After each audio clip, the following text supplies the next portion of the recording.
자, 여러분 안녕하십니까?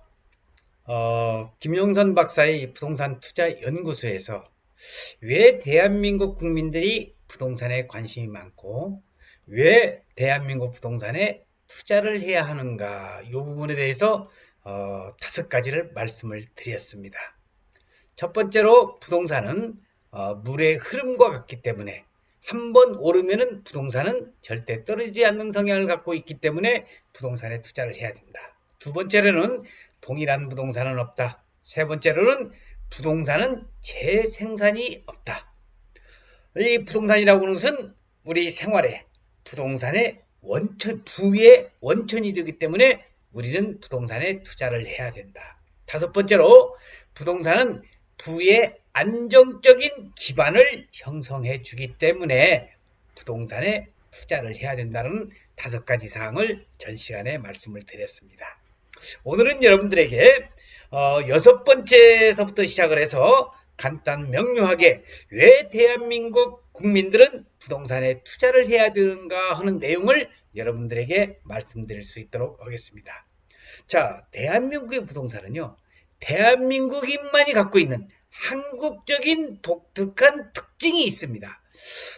여러분들도 그 뉴스나 또는 신문 언고에서 여러 가지 기사를 접해본 경험이 있겠지만 저도 마찬가지지만은 가끔 외국에 있는 이런 저명한 학자가 물론 부동산에 또는 경제적인 학자가 많이 분석하는 게 부정적인 것은 하고 싶지는 않겠지만은 이건 꼭 알아두셔야 돼. 한국의 부동산 투자 환경에 대해서 거론 환경을 자주 봤죠. 대부분의 거품이 어쩌고 저쩌고 그렇습니다. 과연 그들이 한국 부동산에 대해서 얼마나 잘 알고 그런 얘기를 하는지 저는 묻고 싶습니다. 만약 한국의 부동산이 그들이 말하는 경제 이론과 같이 되었다고 한다면 현재의 정부는 물론이고 과거 독재 정권도 부동산 정책에 이처럼 정권의 운명을 걸고 반드시 잡겠다는 말은 하지 않았을 겁니다. 그만큼 한국의 부동산은 복합적인 요인으로 구성되어 있고요. 한국적인 독특한 면이 있기 때문에 단순한 경제 논리로 설명하기는 어렵다는 겁니다. 한 가지 예를 들어볼까요? 외국에는 없는 한국만이 갖고 있는 전세제도 많이 들어보셨죠? 이건 한국만이 유일한 겁니다. 또한 대출 시 감정가의 40에서 50% 정도로 대출 범위를 정해서 최악의 경우를 대비해서 은행 자신으로부터 보호하고 있는데, 자, 따라서 외국의 유명한 그런 학자랍시고 한국의 부동산이 어쩌고 저쩌고 함으로써 순수한 투자자를 현혹시켜 발목을 잡는 일이 없기를 저는 바랄 뿐입니다. 또한 이러한 학자들의 이론에 편승해서 한국의 부동산에 대해서 기웃거리는 아류들도 없었으면 합니다. 우리나라는 부동산과 관련해서 떴다방과 투기세들이 엄연히 존재하고 있고 기획부동산이라는 조직도 복잡다단하게 연결되어 있기 때문에 단순한 논리로 풀기에는 큰 어려움이 있다는 사실을 우리는 기억을 해야 된다는 것을 여러분들에게 말씀드리고 싶고, 제가 많이 받는 질문 중에 외국에 있는 이런 경제학자들이나 부동산 학자들도 한국의 부동산이 어쩌고 저쩌는 거에 거기에 편승하지 말라고 제가 지금 말씀을 드리는 건데, 이 부동산에 대한 시장 전망도 마찬가지로 대한민국의 이 부동산 이제는 전에 60년대 70년대의 정치적인 논리하고는 전혀 틀리고요. 60년대 70년대만 하더라도 한국적인 경제가 있어서 부동산에 대한 흐름이 있었는데 지금은 2000년대 넘어서서는 세계적인 경제는 함께 톱니바퀴가 어우러져 돌아가기 때문에 우리나라의 부동산 경기 또는 경제 전망을 하려고 한다면 미국의 경제, 중국의 경제, 러시아 경제, 유럽의 경제, 일본의 경제가 어떻게 돌아가는 것을 정확히 분석을 해야 하고 한국적인 것을 해야 되는데, 저 역시도 마찬가지로 부동산 박사라고는 하지만은 일본 경제, 미국, 중국, 러시아, 유럽의 경제 저 모릅니다. 그러면서 단순하게 경제 전망한다는 것은 쉬운 게 아니라는 거, 그걸 믿지 말라는 것을 저는 여러분들에게 꼭 말씀드리고 싶다는 것을 이 자리에 6번째에서 말씀을 드리고요. 자, 7번째입니다. 왜 대한민국 국민들이 부동산에 투자를 해야 되는가? 자, 부동산은 폭락하지 않습니다. 우리 전 시간에 제가 말씀드렸다시피 부동산은 한 번 오르면 떨어지지 않는다고 했는데, 자, 자본주의 개방주의자 유국계 투자자들이 우리 부동산, 대한민국 부동산에 문전성시를 이루었습니다. 한국의 부동산에 투자하는 이유가 무엇이냐 물어보면 한결같은 공통점이 있습니다. 가장 안전하게 하는 이유 중에 하나가 바로 우리나라 부동산은 가격이 폭락하지 않는다. 이게 바로 중요한 내용이죠. 요즘 2019년도 지금 4월, 5월 또 특히 문재인 정부에 들어와서 부동산의 경기를 잡겠다고 해서 부동산 경기가 지금 굉장히 지금 힘든 상황이 처해 있다고 해서 아파트의 가격이 많이 오르자 정부에서는 각종 부동산 정책으로서 규제를 해서 지금 아파트의 경기가 지금 주춤하고 있고 뭐 0. 몇 프로 이렇게 떨어진다고 하는데 오를 때는 몇 프로씩 올랐다가 지금 떨어지는 것이 미세하게 이런 움직임을 하고 있다는 거 참고적으로 알아두시고요. 우리나라 사람들은 부동산의 소유가 너무 강하고 한 번 산 부동산이 부도나 파산 등 특별한 경우를 제외하고는 자기가 산 가격 이하로 손해보고는 팔지 않는다는 것입니다. 자기가 산 부동산의 가격이 낮아지면 부동산이 회복될 때까지 버틴다는 것이고 여기서 알아두셔야 될 것이 뭐냐면은 이제 돈이 없고 자본이 없고 이런 중산층의 또 서민층 사람들은 힘들면 어떻게 돈이 없으면 그만큼 그때에 가서 이제 파는 그런 부동산이 좀 있는데요. 우리는 알아둬야 될 것이 제가 잠깐만 정리를 지금 핸드폰이 오는 게 있어서 정리를 하고 여러분들에게 말씀을 드리겠습니다. 자, 여러분 그래서 우리나라의 부동산에 있어서는 우리가 꼭 알아둬야 될 내용이요. 자, 부동산의 소유가 너무 강한 반면에 부동산이 이제 부도나 파산 등을 특별한 경우는 자기가 산 게 내놓지 않는다고 말씀을 드렸는데 특히요 좋은 부동산일수록 떨어질 때 쉽게 떨어지지 않고 오를 때는 더 오르는 그런 부동산 특징을 가지고 있어서 외국계 부동산 투자자들 자산이 있는 그런 외국계는 알짜 부동산을 더 선호한다는 것입니다.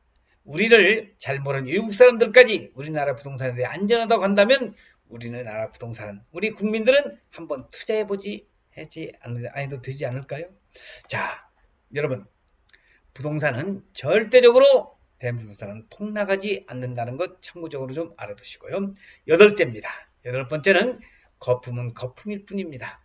우리나라 부동산이 거품이라고 말하는 것은 부동산을 가지지 않는 자들이 혹은 부동산에 대해 부정적인 인식을 하고 있는 사람들이 만들어낸 그 단어로 저는 판단이 됩니다. 그럼 거품이란 게 무엇인가? 경제 현상을 볼 때 재테크 측면에서 다양한 자산의 수익성 측면으로 볼 때 중요한 것은 현재 진행되는 상황보다도 과일이 되었거나 앞으로 1년 뒤의 모습이 현재 나타나고 있을 때 거품이라고 할 수 있겠는데 그러나 부동산 거품론을 얘기하기 전에 모든 그런 자산의 가치라고 하는 것은 수요와 공급, 경제학의 아주 기본 원칙이죠. 바로 이 수요와 공급의 원리 이면에는 내재 가치에 대한 올바른 평가가 있어야 된다고 봅니다.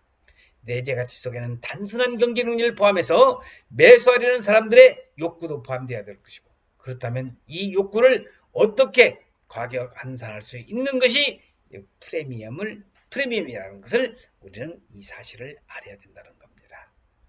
자, 대한민국 국민들이 왜 부동산에 투자를 해야 되는가? 9번째입니다. 부자들의 성공 뒤에는 반드시 뭐가 있다? 부동산이 있습니다. 대한민국의 대기업체도 그렇고요. 우리나라의 70부자들도 그렇고 주변에 이 영상을 보고 계신 여러분들 주변에 부자라고 하는 사람들은 반드시 뭐가 많아? 부동산이 많습니다. 그래서 부자들의 성공 뒤에는 부동산이 있기 때문에 우리는 부동산 투자에 이 영상을 듣고 계시는 분들이 바로 부자가 되고 싶다고 한다면 부동산에 투자를 해야 되지 않겠냐 하는 것이 저희 의견이면서 자 부자들은 대부분 부지런합니다. 자기 할 일들은 자기 스스로 계획안에 하기 때문에 생활의 만족도나 경쟁력도 강합니다. 하루는 물론이고 한 달 또는 1년의 스케줄에 따라서 투자하고 관리 그만큼 계획성이 있다는 거지 않습니까? 생활이나 습관 그리고 취미 등 많은 부분이 부동산과 연관되어 있고요. 흔히 부자들 하면은 생활이나 소비가 엉망진창으로 생각이 쉬우나 계획된 투자와 철저된 생활로 꽉 짜여진 생활을 영위하고 있다는 겁니다. 특히 부동산으로 부자된 사람들은 생활이나 여러 면에서 긍정적으로 판단하고 생활합니다. 왜냐하면 부동산은 그만큼 정직하고 정확하기 때문입니다. 부동산 투자에 있어서 예상되는 경우가 별로 없는데, 자, 급변하는 경제 상황이 그렇고 세계 시장의 변화와 정책의 변경 등 상황에 따라서 여러 방향으로 결과가 나옵니다. 따라서 부동산으로 투자된 사람들은 긍정적인 판단에 따라 생활하고 결과에 순종하는 지혜가 있다는 겁니다. 대부분의 부자들은 하루에 5시간 이내에 잠을 잔다고 합니다. 잠을 적게 잔다는 것은 생활이 긴장되어 있다는 것입니다. 사람의 체질에 따라서 일하는 시간이 밤늦은 시간일 수도 있겠으나 잠자는 시간은 5시간 이내가 대부분이고 잠이 없다는 건 그만큼 경쟁력이 있다는 겁니다. 그렇다면 이 부자들은 적게 자고 남은 시간을 어디에다 활용을 할까? 이게 또 궁금증이 아니겠습니까? 많은 부동산 부자들이 잠을 적게 자고 전략된 시간을 현장 답사에 활용하고 있습니다. 제가 아는 지인들 중에 부자가 된 땅에 대해서 아주 땅 부자인 사람은 아침 새벽에 일어나서 남들이 일어나기 전에 차를 몰고 땅을 보러 다니는 그런 분도 한 분 계시는데, 자, 잠은 잘수록 는다는 원리를 부자들은 깨우치고 있는지도 모르겠지만은 일단 부자들은 바쁜 생활 속에서도 일주일에 3-4번 이상 한 번에 1시간 이상 운동을 하고 철저한 자기관리, 그리고 시간 날 때마다 임장활동, 현장 답사를 한다는 겁니다. 또 부동산으로 부자된 사람들의 특징은 매년 연말이 되면 유서를 씁니다. 남겨둘 재산이 많아서가 아닙니다. 유서를 쓰다 보면 매년 달라진 자기 재산상이 나타나게 되고 이를 뜻대로 투자 종목과 방향이 정리가 된다는 겁니다. 매년마다 쌓인 유서를 보면 자산이 정리가 되고 이 자산 중에서 부채 현황과 현금 유동성, 수익률 등을 알 수가 있기 때문에 그만큼 유서를 쓰면서 자기 자신을 한번 그 생활의 회고를 한번 해보는 거죠. 이러한 것을 바탕으로 자신이 면모적 투자를 할 것인가를 결정할 수 있고요. 부동산 투자의 기본이 쌓이게 되는 겁니다. 부동산 투자 사이클이 한번 돌아나가면 부동산 사이클이죠. 이런 그때부터는 계속되는 부의 순환이 이루어진다는 사실 우리가 기억을 해야 되겠습니다. 자, 대한민국 국민이 부동산에 투자해야 된다는 10번째입니다. 10번째로는 부동산은 절대로 거짓말을 하지 않습니다. 땅은 거짓말하지 않는다는 말과 같이 우리 부동산 투자에 있어서 절대로 인간은 속고 속이는 속에서 산다고는 하지만 우리 부동산은 우리 투자한 사람들의 마음과 경제적인 그런 논리를 속이지 않고 사실 그대로 여러분들을 부의 축적의 원인으로 하기 때문에 대한민국 국민들은 부동산 투자에 관심을 갖는다는 것은 그만큼 여러분들을 부자에 가는 첫 번째 길로 인도한다는 것을 이 방송을 듣는 여러분들은 잊지 말아 주시기 바랍니다. 물론 부동산 투자에 있어서 손해본 사람도 없지 않아 있겠지만 주식이나 예금보다는 재테크의 3분배 원칙에서 주식과 금융과 부동산 중에서 부동산 투자가 최고라는 것을 저는 다시 한번 여러분들에게 강조를 해드리고 있습니다. 부동산 투자, 그렇지만 부동산 투자를 한다고 해서 무조건 다 돈이 드느냐? 그렇지는 않습니다. 바로 좋은 부동산, 돈이 되는 부동산을 고르셔야 될 겁니다. 이 방송을 듣는 사람들 중에서는 부동산 투자에서 성공하신 분도 계실 거고 부동산 재미없어, 나는 투자하는 쪽쪽 실패를 봤어. 물론 그런 분도 계시겠지만 그런 분이 계신다고 한다면 저에게 연락을 주시면 제가 부동산에 대한 멘토로서 여러분들을 부자와 또는 경제적인 부를 창출할 수 있는 그 밑거름이 될 수 있도록 제가 멘토 역할을 할 수 있다는 것을 여러분들에게 약속을 드리면서 오늘 대한민국 국민이 왜 부동산에 투자를 해야 되는가 첫 번째에서 5번째 1부에 말씀드렸고 오늘 2부에서는 왜 대한민국 국민이 부동산에 투자해야 되는가 6번째에서 10번째를 여러분들에게 말씀을 드리고 이제 오늘 방송을 마칠 수 있도록 하겠습니다. 항상 저희 방송을 구독해 주신 여러분에게 진심으로 감사를 드리면서 좋아요도 눌러주시고 구독도 해주시면 저에게 큰 힘이 될 수 있다는 것을 말씀을 드리고 이 방송을 듣는 분 부동산으로 부자 될 수 있기를 기원하면서 오늘 방송 마치겠습니다. 시청해주신 여러분 대단히 고맙습니다. 감사합니다.